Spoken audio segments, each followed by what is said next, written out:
I'm talking to you. I know, it's funny. Okay, here we are, back at the studio, back at the kitchen studio, Yes. and we're smiling at you. Okay. um, all right, now Linda had a little list of topics, Mm-hmm. and one of them was the house fire. Yes. This is a big deal, a Okay. big event. Yeah. This house fire happened in early 1945, before I was 6 years old. We were living at that time in a two-room house, which consisted of a quote living bedroom and a kitchen. That was the total house. There were six of us children and my two parents living in that house. One night when my parents were working late at the fruit market place where my dad had a business going there, six of us kids there at home alone, and a fire broke out, but the quote kitchen part there had a little trundle bed that three of us kids slept on, okay? And there were two beds in the other room. But for some reason we got scared that night, and the three of us went, and we were all sleeping in one bed, three at the top and three at the bottom. And when that fire broke out, it's a good thing we were there, because the fire broke out in the kitchen where we would have been sleeping. So the only things that I remember, about that night particularly, is that I was fighting to get into that room because my new doll I had just gotten was in that room. And I desperately wanted that toy. And they had to hold me and pull me back to keep me from going in that room. One other little funny thing that happened is, we got one new pair of shoes a year, and that was it. Okay. And, the shoes were by that time half worn out. But my sister Martha she's the one who's always there, jumping right in, taking care of things, jumped up and put her feet in my shoes and went out to grab the hose. She was going to try to help put the fire out, while the rest of us were just getting out of the house barefoot. And so the upshot was that everybody got new shoes but me. I didn't get new shoes. It's funny what a child remembers. You remember those things when you're a kid. And, we wound up staying with neighbors here and there. And the first a couple nights, I went staying with the family, had a little girl a couple of years younger than me. And I remember being very embarrassed the next morning because they stripped my clothes off to dress me. And they had a boy in the house. And I was so embarrassed. I mean, not even 6 years old, and I was embarrassed to death, But that was just, we were brought up to be very modest. And that bothered me. And then we wound up. So there weren't any boys in your house? Oh, yeah, but they were my little brothers, Oh, I see. But even with them, you didn't get dressed in front of them. Right, sure. Okay, right. So that was just the way things were then. Mm-hmm. And then we wound up not staying with my father's mother or sister, who lived, we were kind of like in an L shape there. We were in the corner, and one lived, one way from us, and his mother lived directly across the street from us. But she was a very cold, hard, bitter woman who had been divorced by her husband, and he had remarried and had another passel of kids.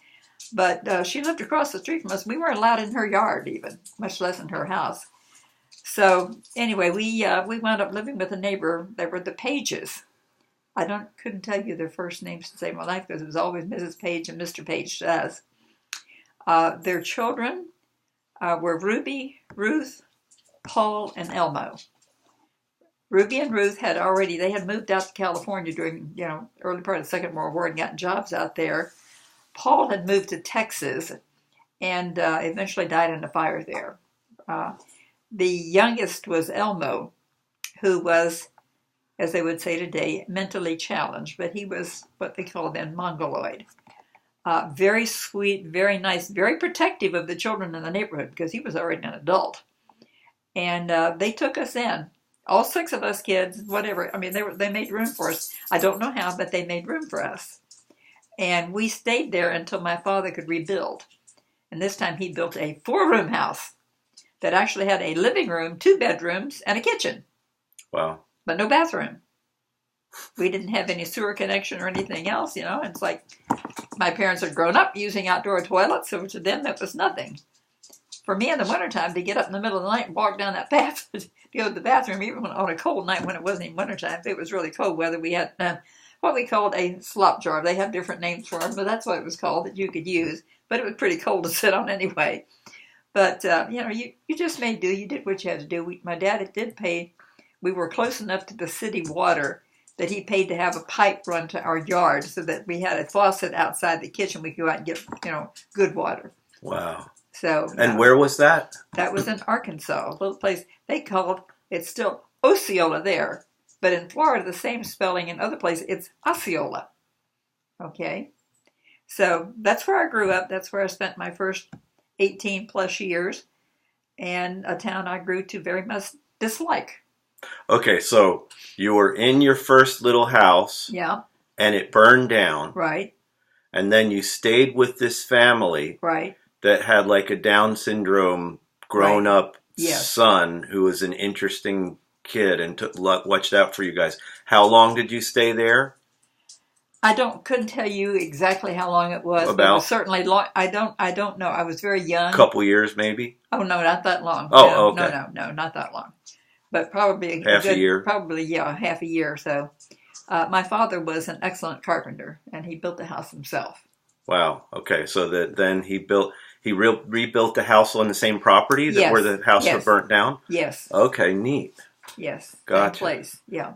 With the outside toilet, and the only water supply is a faucet on the front yard. No, the backyard. Backyard out by the kitchen. That is so cool. Now we did wind up with a shed there that my mother kept extra canned goods in and all kinds of stuff there.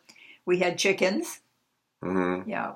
One cute story about the little chicken house is that somebody in the neighborhood got hold of a pack of cigarettes, and we all crammed into that little chicken house to smoke that pack of cigarettes. And the first thing my mother sees is all this smoke coming out the cracks of the chicken house, and she knew what we were up to. We were hiding it, but you can't hide things like that. Uh-huh. The only other incident I was ever had anything to do with cigarettes is I was in high school, and there were three of us girls that always ran around together. One was Ann Holly, the other was Rose Merle, and we got into Ann's dad's pickup truck one night. We were out, I don't know if we'd been to the movies, we'd been somewhere. We were sitting at this drive-in place and decided, let's go in and get a pack of cigarettes. You can get them out of the machine, no big deal. And we sat there in that cab of the truck in the wintertime with the windows rolled up, and we puffed that pack of cigarettes. I can't say we smoked it. We didn't inhale. We were puffing those cigarettes. Went home thinking nobody would be any the wiser. Can you imagine how we smelled? Our hair, our clothes, everything reeked of cigarette smoke, but we were so dumb we didn't realize it. So, things like that happen when you're growing up. They really do. Yeah. Well, that's interesting. I mean, the whole faucet in the backyard for water supply. When I was a youngster, we would hit the road in the summer times and go camping, and that was, in my life, I felt like that was real life because the stresses of school and work all went away. And my dad worked in a school system. He was kindergarten to 8th grade school psychologist. And my mom could adjust her schedule of nursing. She was a per diem nurse. Yeah. So she could adjust her schedule and actually take a month and a half off. But so here's the difference. You went off and you left it all behind you, and for a few weeks you camped and enjoyed it. Right. Imagine you lived that 365 days a year, and you still had all the stresses of school and work and all the rest of it. Sure. Well, I mean, for me, I think it was a really great training in living simplicity. Oh, yeah. Because it forced us to work together more. We weren't as isolated when we were at the campground. We actually had chores, we had to do stuff together, and there was a lot more family atmosphere because the other campers and campsites, we would share things, and in some ways it was sort of like a trip back in time and into simplicity. And so, but you can understand why I've never enjoyed camping. Oh yeah, sure. Believe me. Yeah, I had my fill of it growing up. Yeah, sure.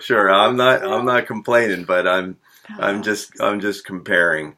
So I thought it was awesome that we didn't have a kitchen and this and that because we did have a kitchen, right? But I'm sure my mother's first stove was like a wood stove. Mm-hmm. The one that I remember most, we had had a kerosene stove where you had to fill up this little thing and put it in there and whatever to make the burners work. It worked very similarly to a gas stove, but it was kerosene. Did you have to pump it up and put pressure on it? Or? No. No? Okay. It just was, a fill thing. Okay. So it was not a big deal, but that's what we had for a long time. Kerosene The stove. kerosene stove, right. But my mother could do some wonderful cooking on that stove, I tell you what. Wow. Sounds neat. Did it have an oven as well? Oh, yeah. Yeah, okay. I mean, my mother baked the best biscuits and cakes and pies and all kinds of stuff. Oh, yeah. Okay, well, we'll call that the house fire story and a couple other ones. All right.